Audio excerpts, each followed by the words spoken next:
So you're young then. You're just out of college, and I mean, are you doing other stuff? Like you have a day job, or is it like, man, I'm gonna try everything? It's day job. Yep. Uh-huh. Industrial engineer by trade. Yeah. So very And different then from food and stuff. so this kind of stuff is a creative outlet, a little Just side fun. spin. Yeah. Yeah. Just love it. Nice. So season to taste. I heard of you by seeing Tony T from the Butcher and Grocer Yep. posting about it. And how did you know him or get hooked up with him?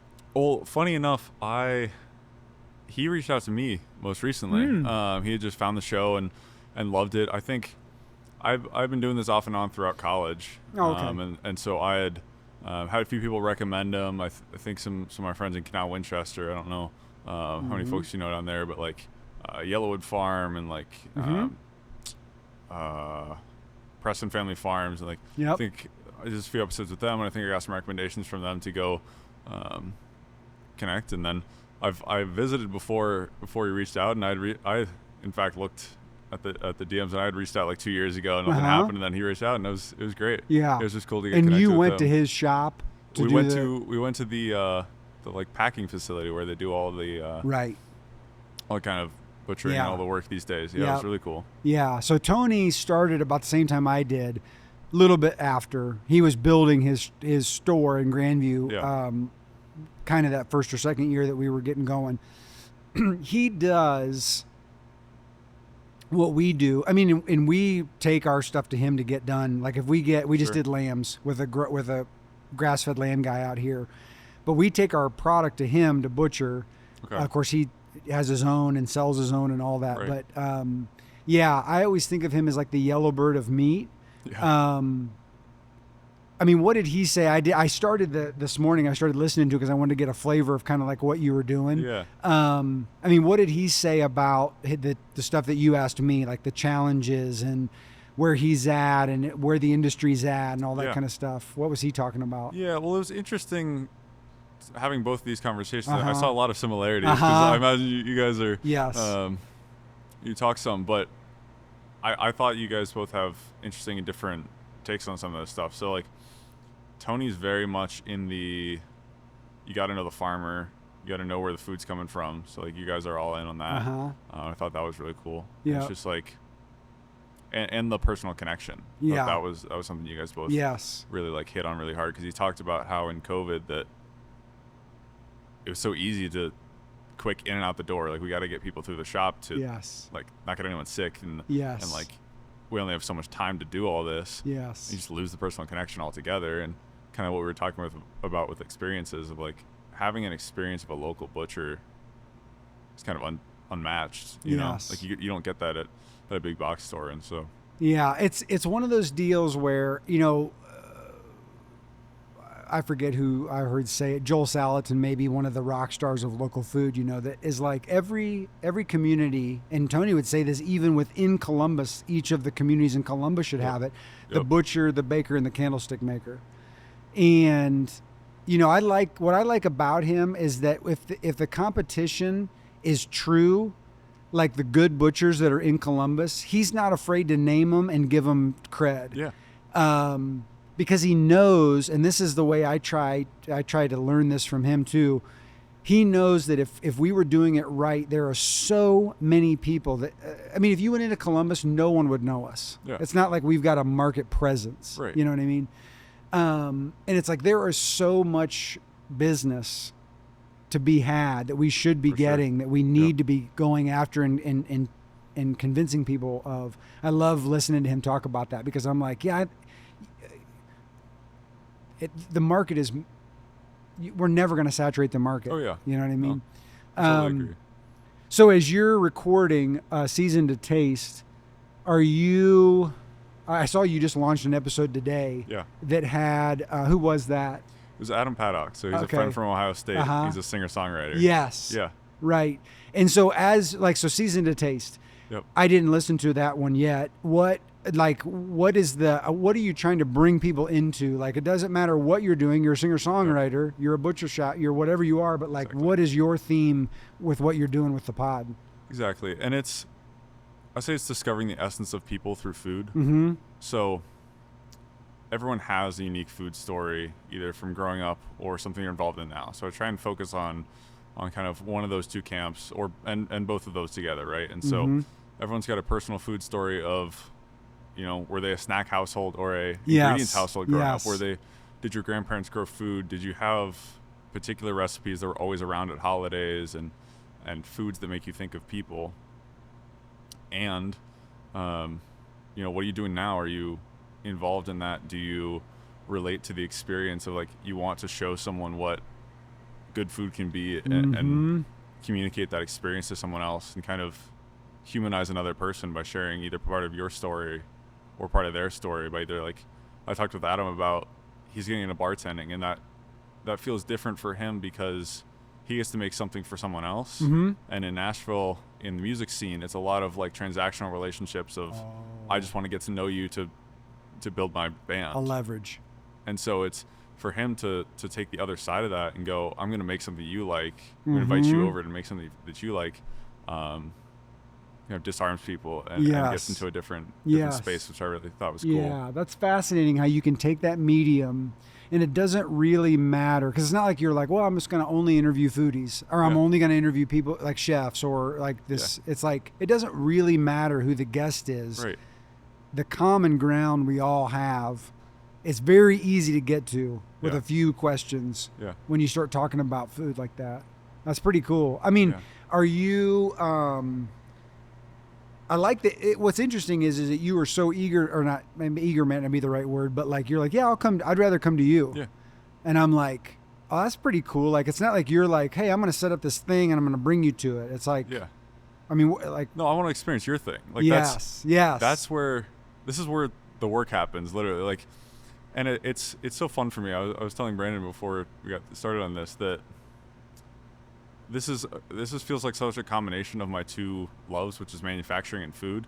And so, like, my day job of manufacturing, we talk a lot about this concept of Gemba, which is where the work happens. And so going to the spot, going to the station on the floor, going to the machine that is having a problem and looking at it, understanding the person that's operating it. And so for me to do the same with food is to truly experience it. I'm not going to experience this by going to my apartment and having you come over and do an episode. Like, I might get a piece of your story, but I'm not truly going to experience both the thing you're passionate about and something we can experience together. Yeah, that's really cool. Do you have anybody else lined up, like, in the near future that you're going to head to? Got some inspiration. Tony told me there's a few people, but we're still kind of working on what's coming next. But it's just as it comes, what I find some passion for. I've found a few spots that, like, recently just kind of like going out and eating, and I'm like, there's a cool story there, and so I want to capture them. So. Yeah, that's pretty cool. I was just gonna say, you could pretty much go through our vendor list and see everybody that's doing stuff. Yeah, so industrial engineer, but there's some spin of artsy, like when you were in college, which, did you literally just graduate? Like, last spring. Okay, so you, as a youngster, a whippersnapper, you are coming out of that, and it's a very like, when you get, it's almost like getting a doctorate degree. Like, it's a very pigeonholed, or is it not? Of course, yeah. Right. Okay. Well, it's an interesting thing with industrial engineering specifically that you can do a lot of things. You're kind of a Swiss Army knife for engineering. Okay. In that you're not as, I think sometimes you can get very specialized. Someone that, like, just works on suspension only knows how a suspension system works, but they know it really, really well. And so industrial engineering oftentimes gives you a lot of tools to, learn problem solving and be able to apply that to a lot of different areas. Okay. But at the same time, yes, I've done engineering for the past 4 years, especially, and then that's my day job, and then the rest is, like, so far the other way that it does. Well, here's what's interesting. Here's why I was wondering what you. I didn't know what industrial did. I have a brother. He's 13 years younger than I am. Yeah. He's a civil engineer. Okay. He's 30. He graduated, took a job, big company. Yep. Did great. Sure. Made it maybe 5 years, and got married and left it. I never thought in a million years he would leave it. He loves being an engineer. Yeah. He now is a woodworker Wow. in his own shop behind great. his house, and he does like super high-end beds and tables. That's awesome. Now, he's very creative in doing it. I see his work, and I'm like, I wouldn't have done it nearly that good. It would have taken me 10% of the time it took you. You spent more time putting a 3D drawing together than I would spend on the whole project. Yeah. I love that about him. Yeah. How does that? Is that? I'm more interested in just engineering in general, like because I'm looking at you and listening to you talk, and you remind me of him in a great way. Yeah. Is that like? Oh yeah, of course he's an engineer. Like that's a thing. Oh, absolutely. Is it? Absolutely, for Okay. sure. Yeah, there's things that I've done in my job and in my life that people have been like, "Why are you?" And I'm like, I don't know, like I can't explain it to you because it's just a thing of like I want to do it this well because like it deserves to be done this Yes, well. that's a great way to say it. There were projects that I did at work that was just like it doesn't have to be this good, Uh-huh. but I want it to be this organized and this well designed. That, Yes, that really helps me. Yeah. And not in my relationship with you, in my relationship with him. Yeah. Because I've learned those things about him as he's gotten older. So as you're doing this kind of thing, is it like, oh yeah, I love doing this as a hobby. I'm an engineer through and through all the way. I mean, I know you're fresh, so it's like, well, I still have a couple years before I have to make like, am I burnt out on this yet or not? But like, yeah, what do you like? What's the 5 year like? Man, I can grind at industrial engineering and what I'm doing. I love it. I love my day job. Yeah. Or is it like I'm a little bit more artsy? I'd rather go spend 50-50 on podcasting and food. I think that's the fascinating thing for me right now that I am figuring it out, right? Mm-hmm. There's also an amount of like doing this fuels my engineering. If that makes any sense. Taking care of the creative side. Yes. Especially if there's times where I don't have the opportunity to be creative. It depends. It goes back and forth sometimes with work of like I have the opportunity or I don't. But right now it's a little bit more rigid. And I like that. I think if I didn't have the rigidity in my life, I'd maybe feel lost in the creativity sometimes, a little bit overwhelmed. And so I love being able to do this and that at the same time and have it be kind of a mix. This and that. That's a great way to say it. And Absolutely. I love too for you that I know what it took to get to where you are, just to graduate, and then from there to have an opportunity in the workforce where you're like, oh, I have a good job, I'm assuming, coming out of this that I enjoy, that, versus like so many kids it feels like are getting done and they just have nowhere to go and they're not finding anything. And so then they're doing something, but it isn't even remotely close to what they wanted to do. Right. I was happy. My brother's name's Boston. I was happy for him in that way too, where I'm like, man, you wanted something and then you just found yourself right in it right away. So that's awesome. Pretty cool that you get to just dive in and do that thing, and then find out from there. I assume, I mean, just listening to you, I'm like, if you're as passionate about engineering as he is, and as you are about the podcast and the things that you're talking about on that side, you'll have fun. You'll enjoy that part of your life. Absolutely. That's great. Absolutely. Well, I, of course, am grateful that you came out and got to see the facility and got to hang. It was a pleasure being on your deal, and I can't wait to see that launch. Whatever we use with this and however we chop this up, we'll make sure you have access to it and all that kind of stuff. Sure.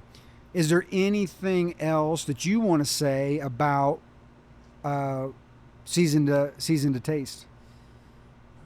Nothing much. Just more episodes on the way. Mm-hmm. Find me at Season 2 Podcast on Instagram and I think Facebook. Pretty much everywhere podcasts are sold. Right, exactly. Apple Podcasts, Spotify, all over the map. So I'm going to follow right now. You said Season 2 as in like T-O? Season, the number 2 podcast. The number 2, okay. Is on Instagram and Facebook, and then Season 2 T-O Taste everywhere else. Oh, I'm already following. Get out of here. Awesome. You're all on it. Appreciate you.